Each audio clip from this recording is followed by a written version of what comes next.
As an investor, cumulative preferred stock offers stronger protections. Non-cumulative preferred stock carries more risk, which is why it typically offers a higher stated dividend rate to compensate investors. Now, here's a few more features that everyone should know.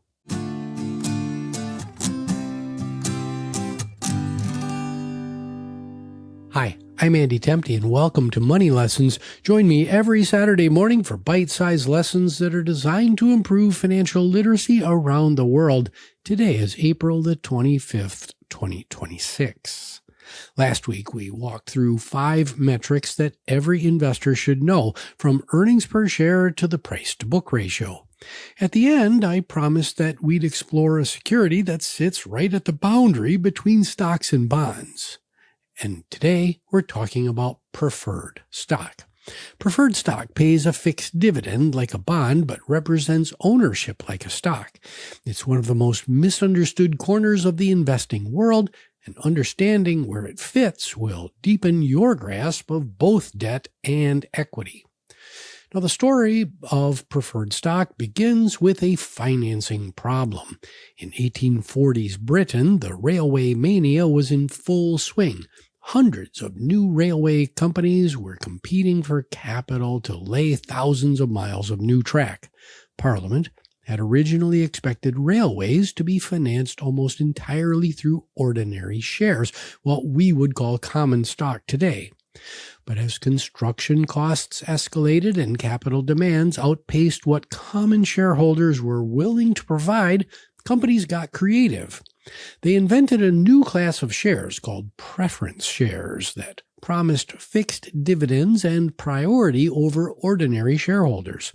It was a way to attract cautious investors who wanted something more predictable than common stock, but didn't want to lend money through bonds.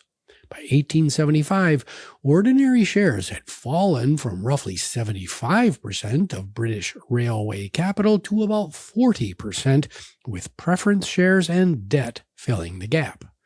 The same innovation appeared in America during the same era. Railroads and canal companies, reeling from the panic of 1837, needed capital desperately.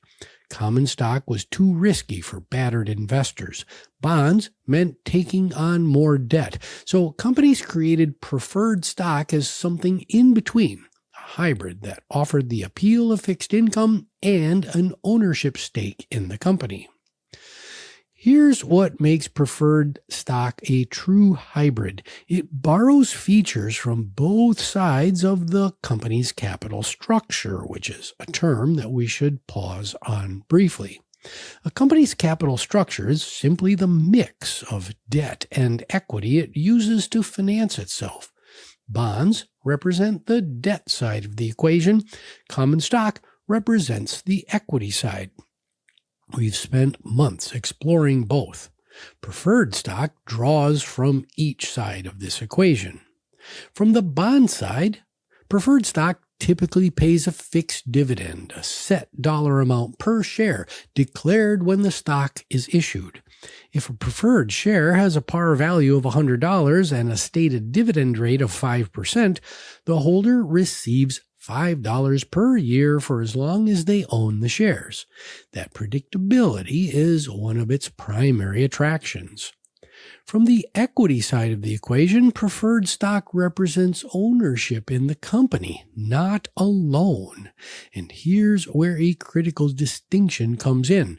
We spent 14 weeks in our debt series learning that bond interest is a contractual obligation. Miss a payment, and you're in default. Preferred dividends are different. Like common stock dividends, they are discretionary. The board of directors can reduce or suspend them without triggering default. This is the same distinction that we drew 2 weeks ago when we compared dividend yield to bond yield.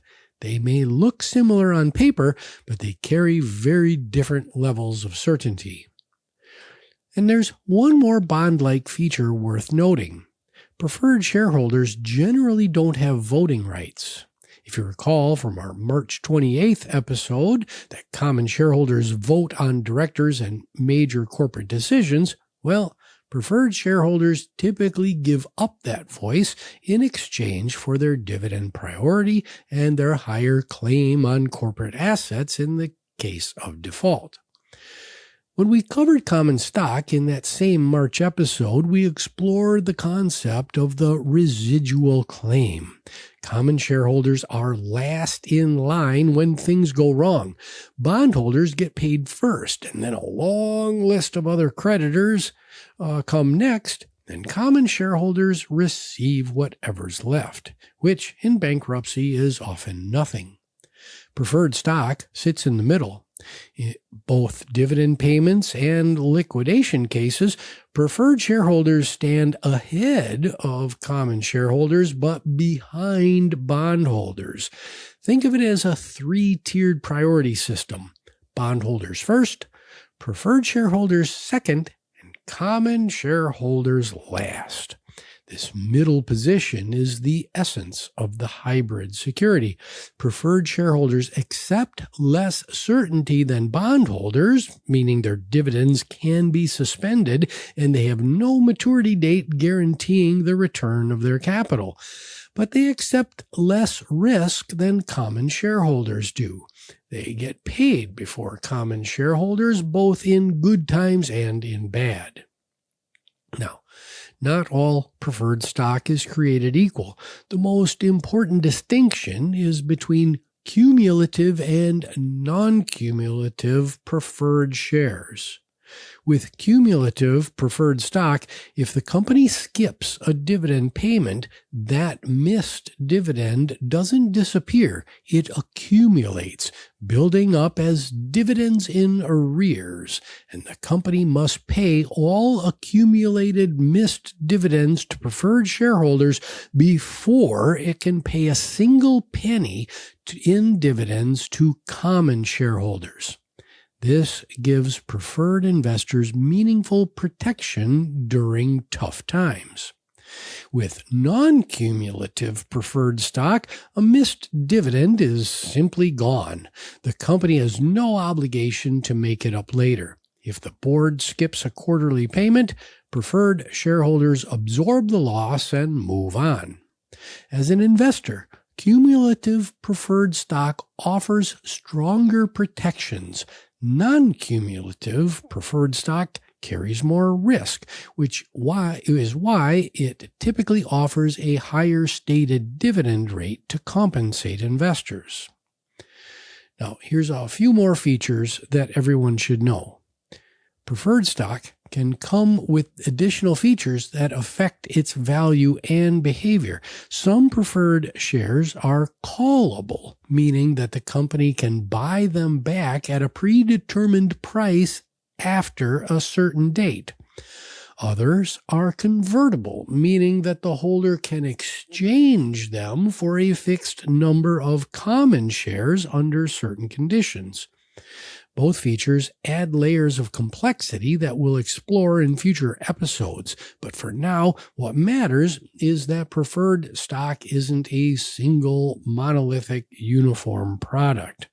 The specific terms of any preferred issue, its dividend rate, cumulative or non-cumulative status, its callability, and convertibility are set out in legal documents filed when the shares are created and can vary widely from one issue to the next. So, what does this mean for you? Preferred stock completes a picture we've been building for months. You now understand the three main layers of a company's capital structure. Bonds at the top with the strongest legal protections and the first claim on assets. Common stock at the bottom with the weakest protections but unlimited upside. And preferred stock somewhere in between, offering fixed income and priority over common shareholders, but without the contractual guarantees of a debt issuance. Each layer represents a different balance of risk and return. Understanding where preferred stock fits and why it was invented in the first place gives you a clearer view of how companies finance themselves and how investors at different levels of the capital structure experience the same company in very different ways. Now, here's where we're headed next. We will explore leverage and margin. What happens when investors borrow money to buy stocks? From there, we'll dig into equity risk, stock valuation, the rise of the exchange-traded fund, and ultimately, how to think about building your own equity strategy. Every piece builds on what came before in this series. So, until next week, I wish you grace, dignity, and compassion. My name is Andy Temte. This is Money Lessons. You can find the show on all the major streaming services as well as out on YouTube.